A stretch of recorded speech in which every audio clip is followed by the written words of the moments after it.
He watches her every night. I never thought twice about the ceiling light in our upstairs hallway. It's just a simple, outdated fixture with a yellowish bulb that buzzed faintly when it was on. But lately, it's the only thing that warns me he's there. Without that dingy glow reflecting off the walls, I might not see the subtle shape at the top of the stairs, the silent watcher who appears each night. My sister's bedroom and mine face each other on opposite sides of a short hallway. She's never liked sleeping with her door closed, says she gets stuffy and claustrophobic.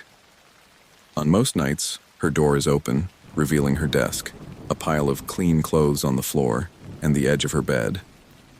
Under normal circumstances, that's all it would be. A casual nightly sight, her dozing off with her light turned off. But now it's become a window to something else.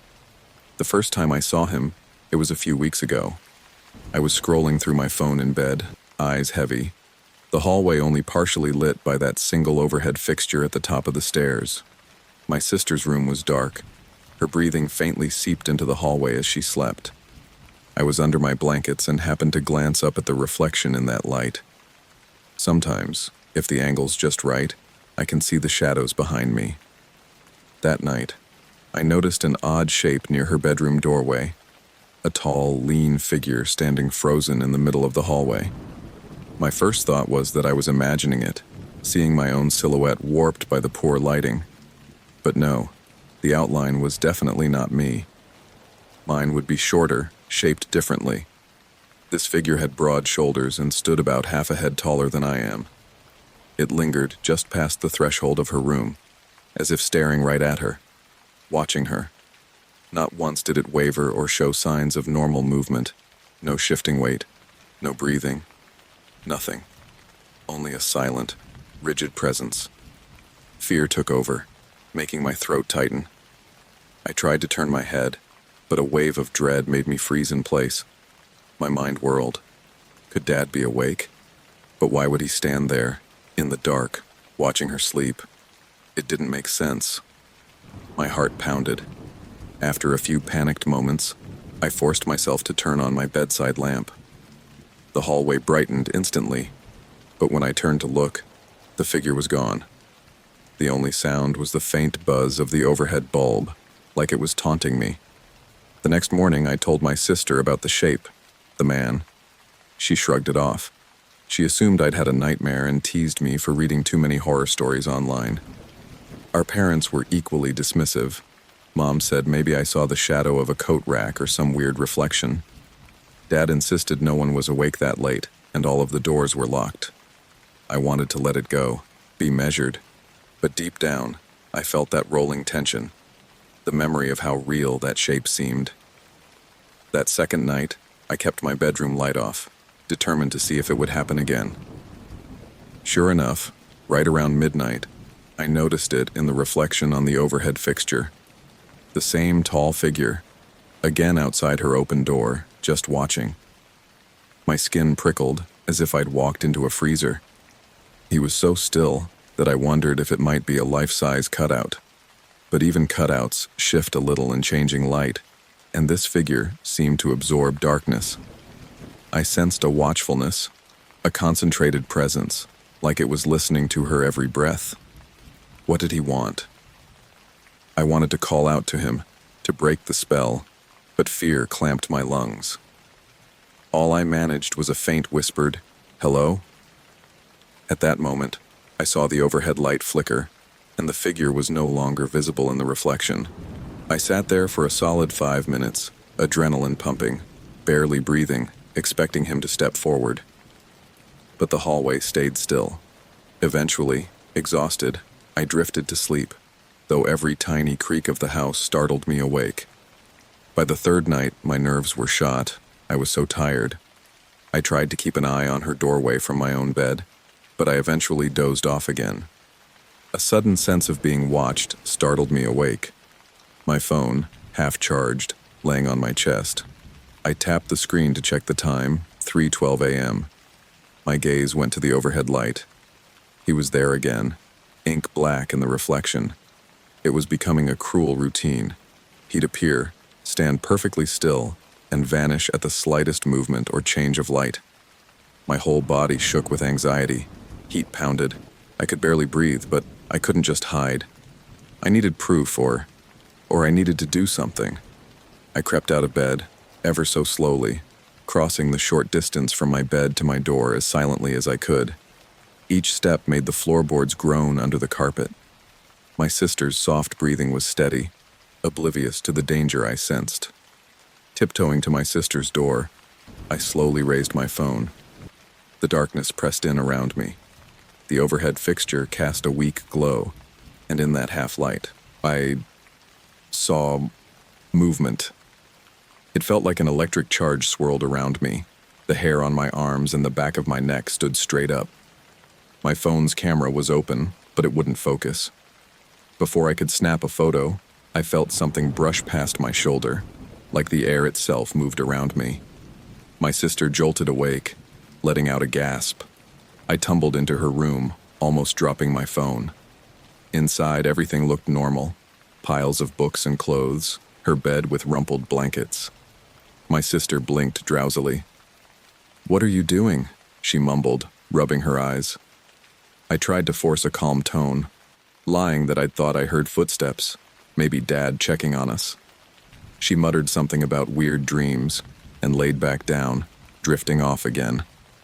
I left her door as it was, though part of me wanted to slam it shut for the rest of the night. I retreated back to my bed, wide-eyed, pulse racing like I'd just sprinted a mile. I didn't sleep until dawn streaked the sky.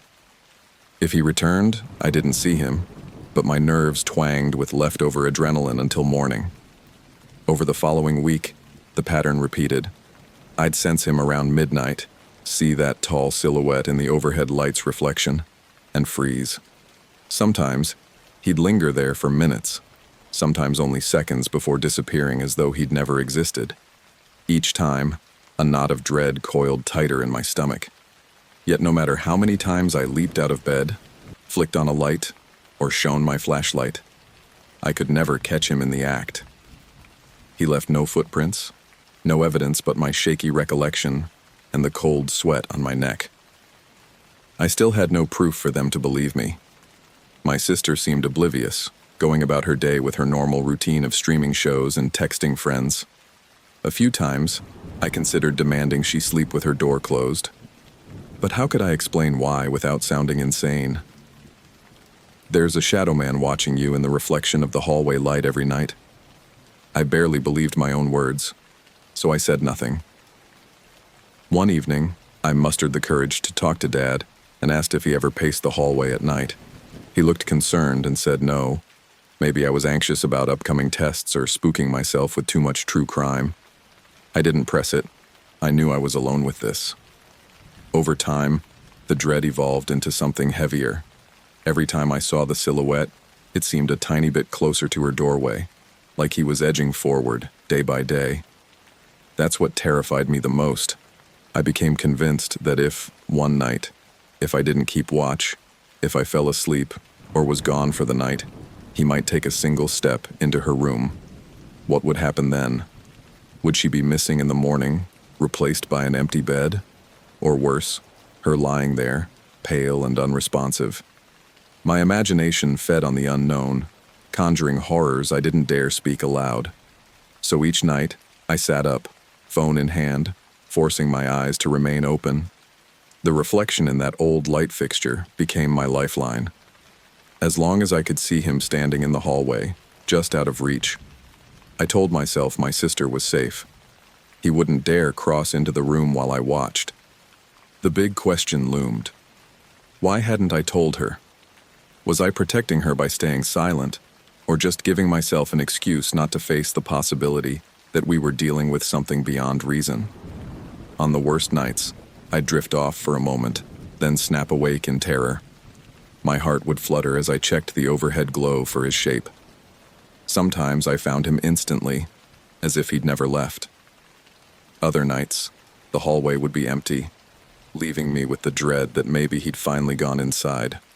I'd rush to her room, half crazed, only to find her safe, every time. The sense that he's waiting never goes away. I can't shake the feeling that each nightly visit is building to something final, something irreversible. And so, I keep my vigil. I stare down that reflection, gripping my blankets, forcing myself to stay alert while the rest of the house sleeps. I have no plan if he actually steps forward, or if he appears at my door instead. The idea of confronting him feels impossible. All I can do is cling to this uneasy stalemate. As long as I watch him from my bed, he won't move. I know deep down that I can't keep my eyes open forever. One night, fatigue will get the better of me, or I'll step away for a moment. And I can't begin to describe the fear of imagining what he'll do if I'm not there. If he's free to advance those last few feet into her room. Until then, I remain here, propped up against my pillows, phone battery draining into the early hours. In the hallway, the glow of that old light flickers, and sometimes in its reflection, I see him shift slightly, like a predator testing boundaries. Always there, always watching. And if I fail to watch back, if I lose track of him for even a second, my fear tells me exactly what might happen next. And that's the thought that truly keeps me awake.